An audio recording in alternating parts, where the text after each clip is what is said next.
Speaking live.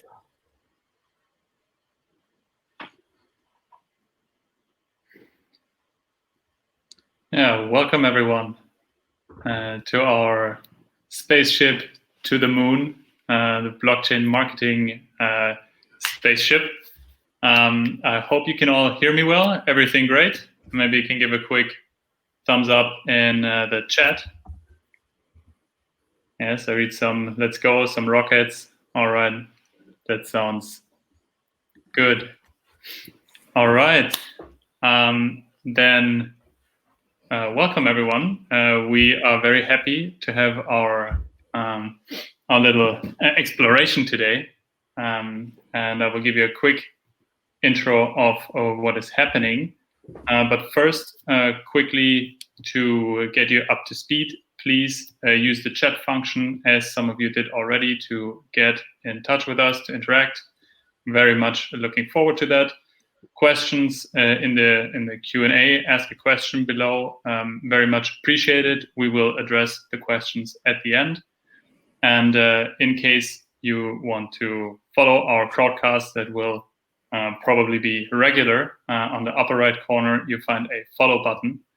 And yes, we're very happy to welcome you into our little community. So let's jump right in. So for us, quickly to UFOstart or UFOstart, whichever version you connect with. So we're basically a bunch of blockchain and marketing enthusiasts and supporting blockchain projects that we like and that we think will contribute to a future where we all be in a more distributed world. So today we're very honored to have one of these projects with us, which is BlockAxs. And BlockAxs created a contract lifecycle management platform that basically uses artificial intelligence and blockchain technology to digitize and automate the creation, negotiation, signing, and management of legal documents. So very, very much in the spirit. And yes, we are welcoming Marcel in a minute. First, quickly to us, who are we? You see Lars, who is sipping on his drink. Exactly. Lars is the co-founder of UFOstart and the driving force behind all of this. So Lars, hi. Can I give another wave? Yes, perfect. Then we have Basti in the background, who is our marketing lead, and will be available for you to chat with also and to interact. I'm Mario. I'm here as a moderator in this forum, also advisor to UFOstart. And then obviously, why we're mostly all here is Marcel Horndasch. Exactly, he's General Counsel at BlockAxs and responsible for everything connected to marketing. And yes, that's basically your word, Marcel. If you want to give us a short introduction of yourself and let us know what is important. Yeah, of course. First of all, thanks. Thanks, Mario and Lars. It's a pleasure to be here. And hi, everyone. So I'm Marcel from BlockAxs. To my background, I'm one of our 4 co-founders and General Counsel at BlockAxs. During my law studies, I founded a law clinic for student startups, and together with Ludwig, another co-founder of BlockAxs, we founded a little social event company, which was organizing running dinners in the 12 biggest cities in Germany. And after we ended that in 2017, we all of our 4 co-founders met at the blockchain autumn school in Mittweida. And there, at first, we just thought it would be interesting to build a think tank for blockchain solutions. But in the end, we founded BlockAxs in July 2018. So that's the little story behind BlockAxs and me for first short up. Yeah, thank you very much for the introduction. Maybe just a quick addition. Maybe you can tell us quickly how you got in touch with UFOstart and what's the connection to us, how that came to pass. I mean, like pretty much everything with UFOstart, it's all about Lars. Lars is a pretty decent advisor for us. So especially for me, I have a law background, so I'm not a marketing. I was not a marketing specialist at the beginning, but together with Lars, we could do a lot of pretty interesting things. So that's the one who made us eligible. Yeah, thanks. Yes, as so often, Lars is the connecting point between all of us. So let me give you a quick outline of what you can expect now, what is going to happen from now on. It's basically what we're going to do is have a short presentation about the golden circle. Some of you may know, like Simon Sinek. Why, how, what? Very important. A lot of founders struggle with that. To start with why are we even, why we're doing what we're doing, right? Running into things but not knowing why. Maybe this is a little bit, and this is only my assumption, a little bit different in the blockchain sphere in general, because people think more of the why, but it's up for discussion. But we start with a presentation of BlockAxs circle, golden circle. Have a short view on the product. Then we will have some general questions that we will also pose to future guests, right? So it's a comparable, same questions, different guests, what type of answers do we get? And then leading to some specific questions that are only directed at BlockAxs. In the end, we're going to have the Q&A and interact with you guys, hopefully. So I guess that is about it for our agenda. And with that, I would say we hop right into the golden circle. So is it starting? Yeah, perfect. So like the golden circle is, we start with the question, why are we existing? It's pretty easy for us because we have 2 lawyers in our founders team. So we know exactly how legal business is done at the moment. So let's say it's a little old-fashioned and very complex in use for any non-legal in general. So, for example, contracts are built by sending hundreds of emails and several Word documents in annexes and thousands of comments from one party to another party and between all the lawyers and other decision makers. So it's a pretty complex build of building a contract. And at the end, contracts are way too often printed and signed by handwritten signatures. So that's why there is pretty much paperwork in it. So it really means paperwork, which doesn't have to be like this.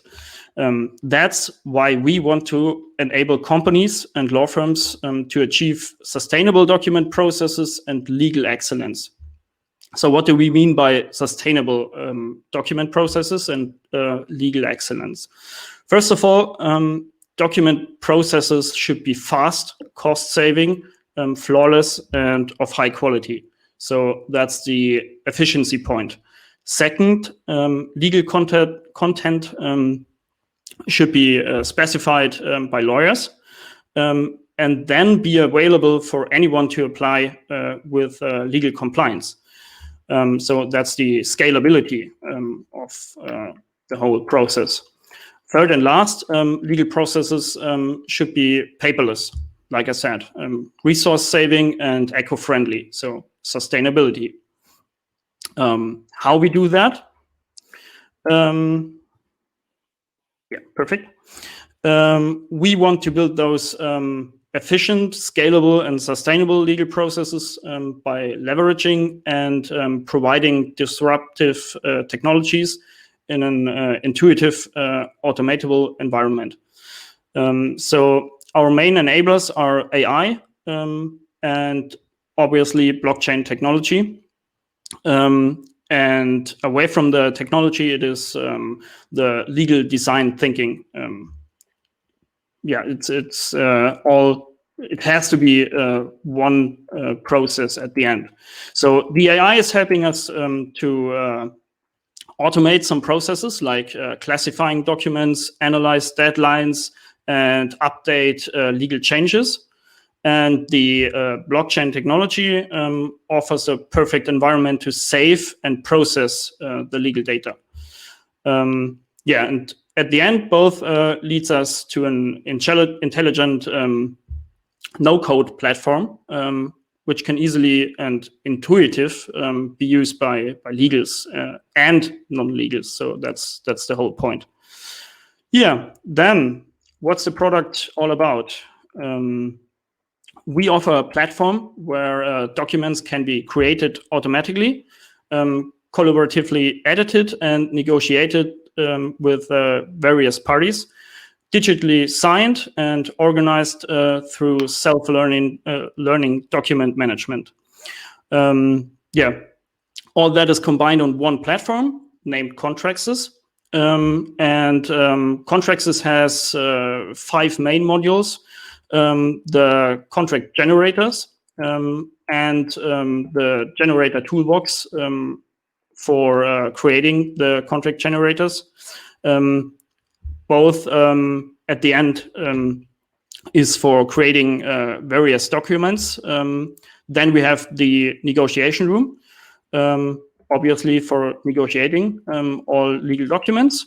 Then we have the blockchain signature, which is an electronic signature by the EIDAS, but everything is stored on the blockchain. And then we have the documents management cloud, where Themis, our artificial intelligence, is helping our clients organizing all their documents. Yeah, and the last one, of course, is are our workflows or the workflow engine. There, all the 4 first modules can be put together. So the user has one workflow at the end, which is leading our clients through the whole process. Yeah, that's pretty much it. Yeah, one question from my side. Why is blockchain important here in the back end, or yeah, where do so you use it? The thing about the signature is you can store all the legal stuff in the contracts on the blockchain, and the data which is used to individualize all the contract parties. So by saving it on a blockchain, first of all, you have a decentralized system which can be used to make it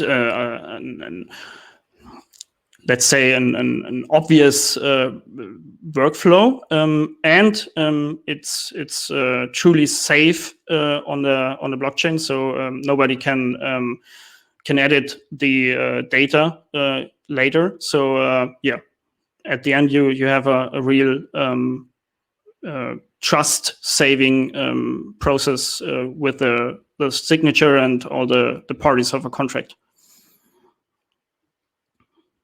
Great, thanks for the clarification. Maybe also one before we jump into the general questions, and I hand over to Lars. Maybe one question that popped into my mind is, and I'm very curious about, what do your lawyer colleagues say to your solution when you talk to them about it? So most of them are pretty amazed. It's because their work is so much easier on our platform that the AI part, which is mainly used to simplify the editing of the contracts and creating the contracts is pretty amazing for them, because they can create contracts in like 2 to 3 minutes. It's perfect for them at this stage.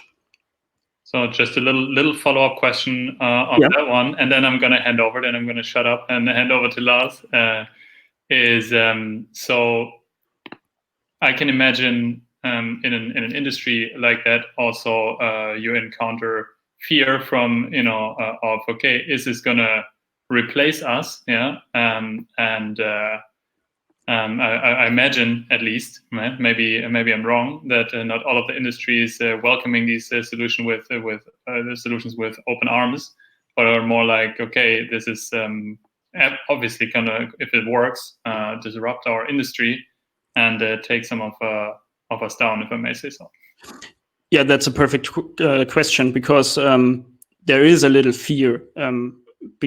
Because it sounds like at the end the AI maybe in ad with all the blockchain stuff can replace all lawyers maybe, but our clear thoughts are we don't want to replace anybody. We want to create an environment where especially lawyers and let's say legal counsels of all companies can do their work pretty easily and use all these technologies intuitive. So we make it clear for them we don't want to replace anybody. Mm-hmm. Okay, thanks for clarification. And I guess this will be a process. Obviously, it's a learning process, like in other industries too. Definitely. What's the new situation? How can we use this? What's it actually going to be like, right? It takes some imagination. All right. Yeah. Now, as promised, I will shut up and hand over to Lars for the questions that we agreed on.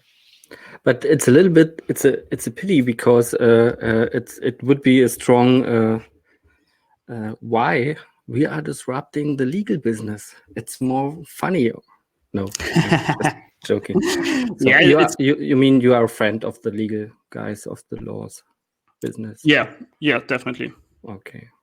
So we have some questions for you, and I know your history, but we want to ask you, okay, what was the first point for you to to implement the blockchain? Was your idea to implement the blockchain first, or was it the blockchain idea, or what was your stepwise process to the product, to the MVP? What was the first step? So I have to make a little bigger frame. Personally, for me, I was first interested in blockchain stuff at the time of ICOs and cryptocurrencies hype. So let's say 2017, something about that. Because as a law student, I heard about those coupons, which could be traded like shares and securities and stuff. So obviously the ICO background. And that were pretty much the most interesting thing I heard about at that time. So as we founded BlockAxs, or maybe maybe even earlier, as we built this think tank for blockchain solutions. We had this idea to create a RBAC. It's maybe an role-based access management, you would call it. And we put all this access management for like who in a company is allowed to open a file or to edit some documents and stuff. All these we wanted to put on the blockchain, and it worked out pretty much pretty well. But at the same time, we were interested in all of those ICOs and later on in the STO stuff. So yeah, at this time we had two ways. So creating these RBAC systems on the blockchain, and preparing a STO, so security token sale. And at some point, we found out that it should be combined. So we have done all the legal stuff, which is pretty specialized for the whole blockchain scene. And we had this RBAC system on the blockchain.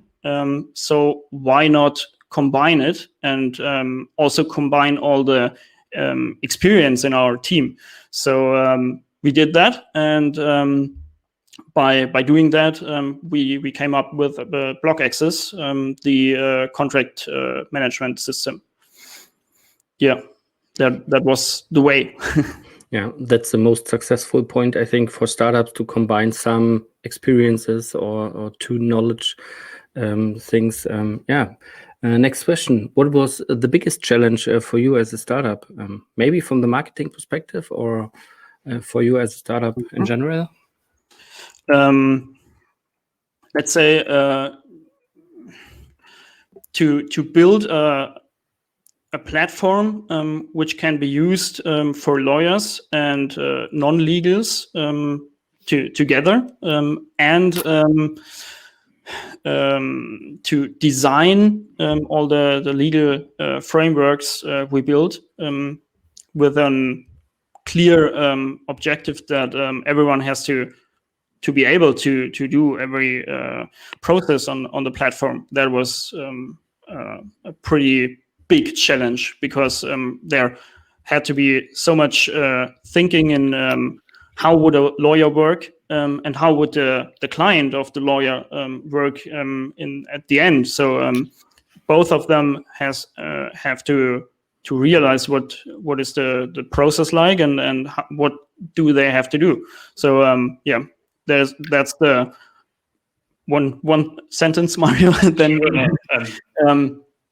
the main point about is that again, all the experience we have in the team, so the technical, the business, and the legal experience helped us pretty well at this point. Yeah. Okay, it's a very interesting point, because you have your business customers, right? But you also have end users who need to manage their contracts on the platform. So to me, it would be interesting to know, since you will probably sell to businesses, so B2B sales. Exactly. And it's like a new process and a new system. Who explains to the end customer the topic of blockchain? Is it explained? Is it just running in the background? How is this being transported to the end customer? They will be, hey, but I'm used to do my contracts like this. How is this not necessary anymore? So at the end, the blockchain topic is we don't put it in the front. So if somebody asks, what is your signature like? We are keen to explain what it's like, and what the purpose is like. But yeah, we don't put it in front. We let it be. It's just a background process we created. So if nobody asks, nobody would realize that it's on the blockchain. That's a real point for us, because there are so many companies and law firms who think blockchain is something shady, maybe from the ICO time and all the scams and stuff. That it's sometimes it's difficult to make them understand it's a real good thing for them. So yeah. Thanks. Okay. Next question. I know you are really early stage in your marketing process, but maybe you find some things about growth hacking. Do you have a growth hack, an experience? What was really successful in your marketing to-dos? Let's say we build it naturally, because on the platform is made for communication. So if you put some parties on the platform which doesn't have to pay from the first second on, they will just come to the platform and use it and see all the benefits they have on the platform. And concrete, it's like maybe the negotiation room is a very good example, because our client is using the negotiation room and invites all the other parties of the contract. But all these parties of the contract doesn't have to pay for it for this negotiation. So they can just look around and develop their opinion about the platform. So it's the platform itself is selling a little bit at its own, like a growth hack. So yeah, that it was thought about like this, but we wanted to make some steps non cost existing. So that was the growth hack of our platform. Yeah, that was one of the growth hacks of LinkedIn too. Right. The first years when you thought, okay, there's a friend of mine, I want to connect him. Sometimes when the user was not on the platform, you invited him to LinkedIn, and you don't know this. And some clients of me told me, hey, Lars, why are you inviting me so often to LinkedIn? And I thought they are on LinkedIn. And it was really successful for LinkedIn, but not from the user perspective. So, yeah, right. Same with Facebook and Twitter. So,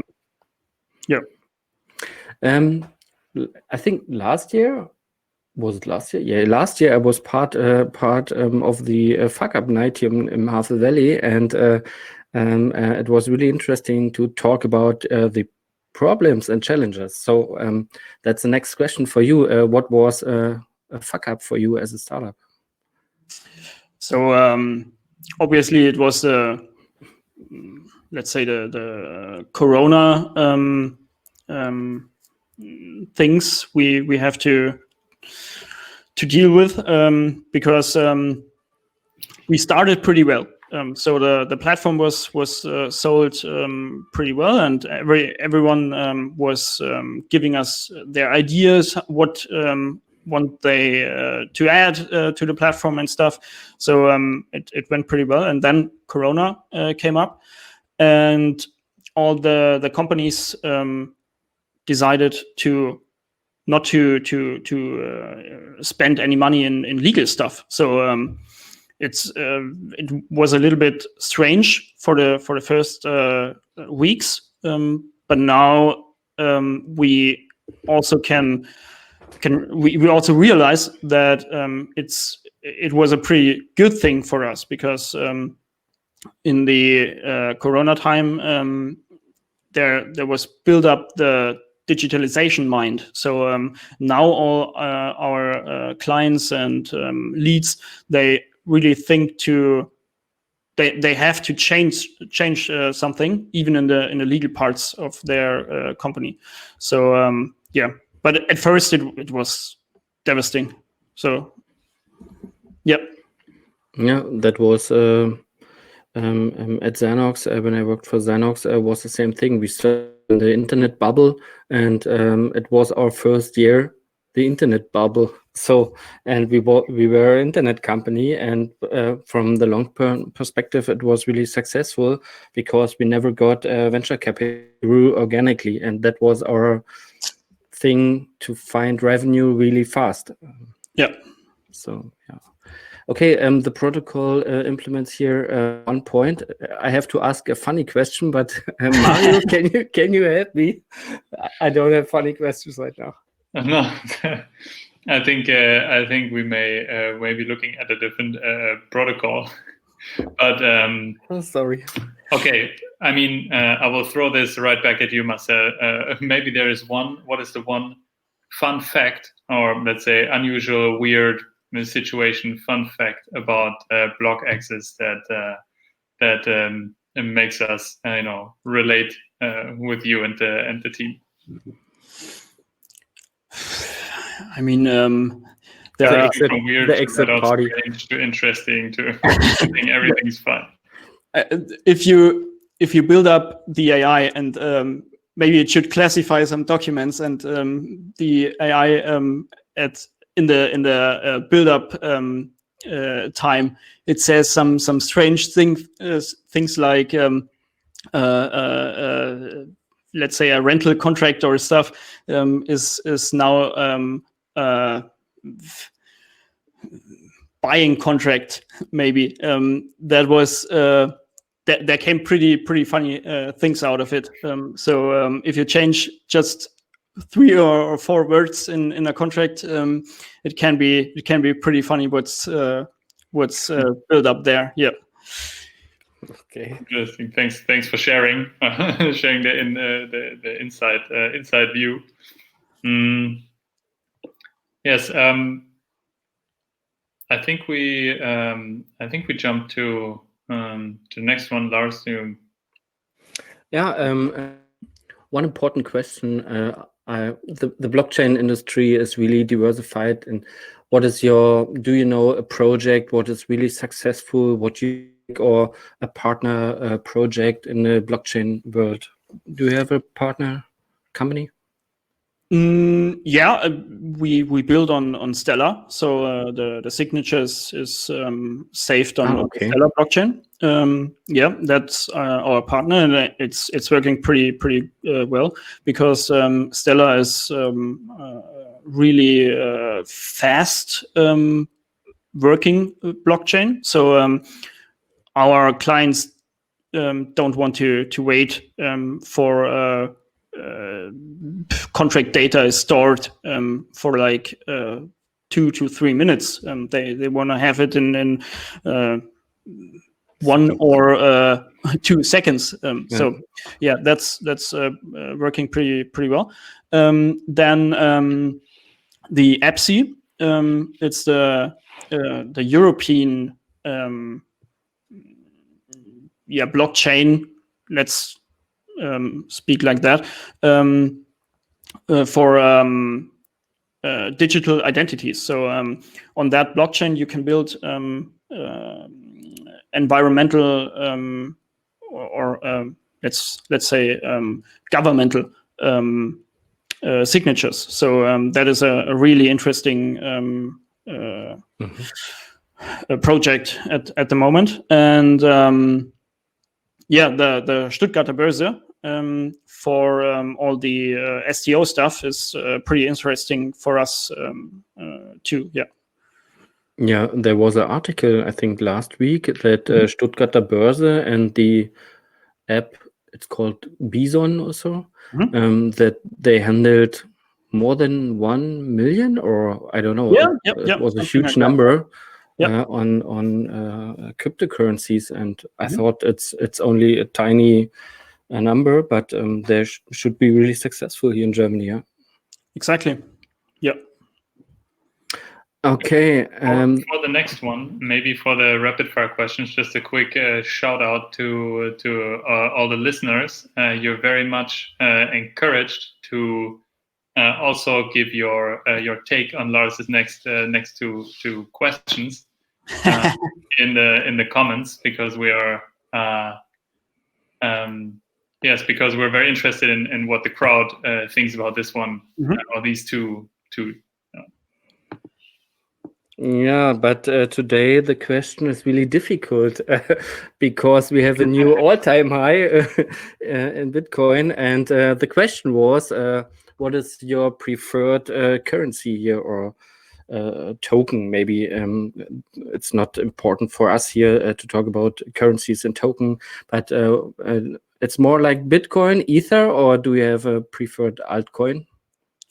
No, it's pretty much Bitcoin, because it's easy for me. It's trackable in a minimal time. So yeah, Bitcoin is perfect for me. Okay. Then the next question was hodl or trade? Hodl, definitely. Same reason, because first of all, there are all the taxes for the trading stuff. So if you get it done in less than a year, you have to pay taxes. And the second reason is I don't have the time to focus on really trading. So hodl is way easier. Yeah, and your startup should be the success story and not your trading experience, right? Exactly. So okay. And when you spend your time, put it in your startup. So the last question was from my side. We talked some days before about your branding and that you want to create a new product. And I know it's really difficult, and I want to ask you, what was your learning here with the team to find new words, to create a new brand, to talk about some product ideas and so on? Yeah. First of all, we rebrand because we made at the beginning we made a good decision, but for the station which is BlockAxs in now, it's not the best one, because we built a brand which were made for us. So we thought CrowdCast would be a really nice word. It relates to the company name BlockAxs. So contracts, access to contracts sounds pretty well. So we thought it's pretty cool. AXS, perfect. But at the scale station we are in now, it's not so cool, because no client can speak it. Even no offense, Mario, but it's called BlockAxs, not BlockAxs. But that's a perfect example. That's why I bring it up. It's difficult. So we do want to have a platform brand which is easy to spell. Everyone is getting it at the first second, and that's the reason and learning we made out of the first branding of CrowdCast. I can relate very, very much, because our my last company is called Spark, but without the A in the middle. Right, so we made a little sparkle in the middle, and it's spelled SPRK, and it's, you always have to explain, like Spark, right? Spark.global, and it's a mess. Yeah, I can relate. Yeah. You get it if you read it like Spark and BlockAxs, but if you are on the phone and maybe let's call a client or something, it's so difficult for them. Yeah, but that's really important to create a brand. Yeah, exactly. For us, it was it turned out to be Sprig. Sprig. Nice. Sprig. Yeah, we're from Czech Republic, by the way. Exactly. How do you? What is it? There's a beer company in Berlin. What is it? Birlo, or there's? Yeah. Is it right? Birlo, or is it? Nobody knows. Okay. choose your own beer name, I guess. Yeah. In this case, it's not important. You have to order 5 beer, please, and Yeah. you will get 5 beer. Okay.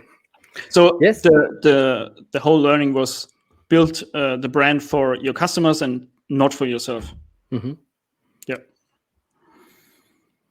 So Mario, you have to go further because I'm maybe in the old document. No, so basically, I think we're through with the questions that we had in mind, like the general ones and the more specific ones, and now we open up the discussion also for Q&A, right? If you have questions, listeners we're very happy to take some questions. I see 2 in there already. So maybe we start with one of those, but please keep adding them. There's like a little section that says ask a question on the bottom, and there you can post it, or also in the chat. It doesn't matter. We will see it. So first question from the audience would be, are there any non-blockchain based competitors? There are many non-blockchain based competitors. The biggest one is DocuSign. I think pretty much everyone knows DocuSign. Then there are so many signatures on the market now. It's HelloSign.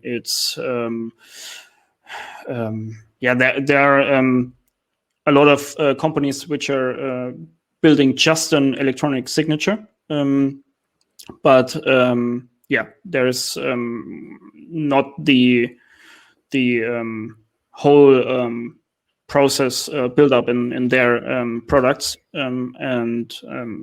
there we think we have a real benefit for our customers, and for right now, even the blockchain signature has its own benefit, because if you use the blockchain for signatures, you can replace some technical saving processes which are pretty expensive, and so the blockchain signature is gonna be very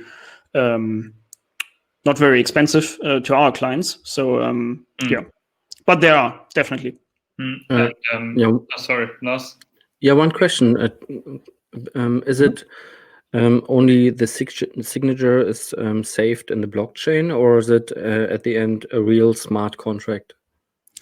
That's digital twin, or that's the vision part and the future part. So for now, it's just a signature, but the way we want to go is really till the end. So maybe you can combine blockchain and AI. So you have your smart contracts on the blockchain. There are all the contract claims and stuff in the code of the smart contract. So it's let's say self-executing the contract at itself, and if you combine it with the AI part, which is maybe reading some legal stuff out of the contract, like there is let's say some deadlines maybe, and you have the deadline on the one hand.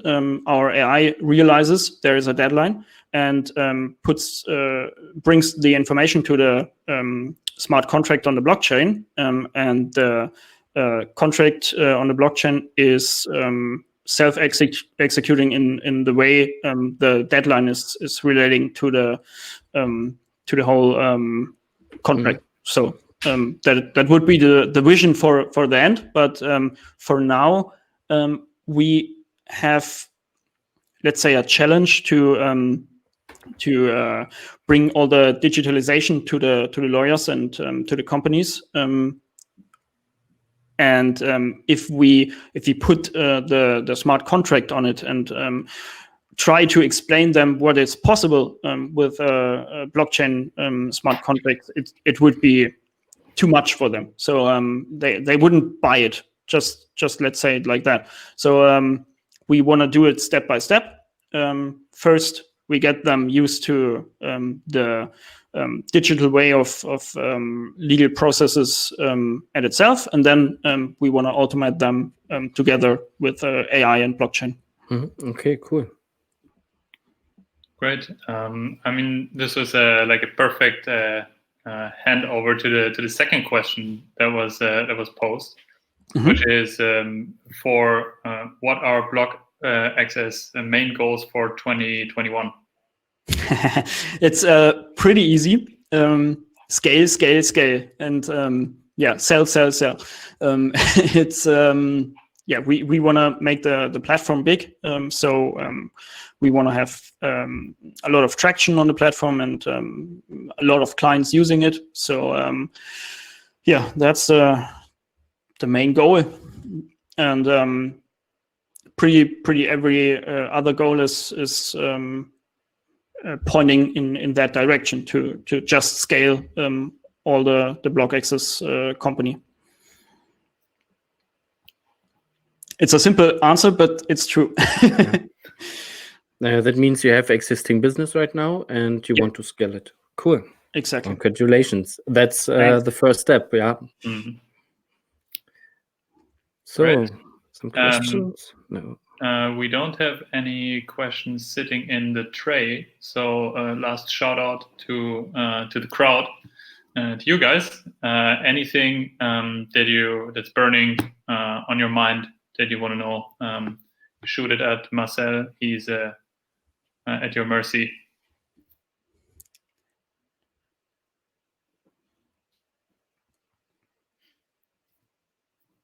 Well, if not, also fine. I think we got a really great view into what you guys are about. Thank you very much for sharing all the insights and being our guest. Thank you. Very happy to repeat this. Maybe to see how the scaling went in a couple of months. And we're obviously hope to be able to contribute something to this growth with UFOstart. And of course, you already did, and this CrowdCast was a pleasure for us too. So, thank you. Thanks, and obviously to all of the listeners. Great to have you. Thanks for joining in, for tuning in, and I think for the famous last words. Hopefully not. I hand over to Lars. And yes. Yeah, maybe it's interesting that you can use the video afterwards. It's recorded.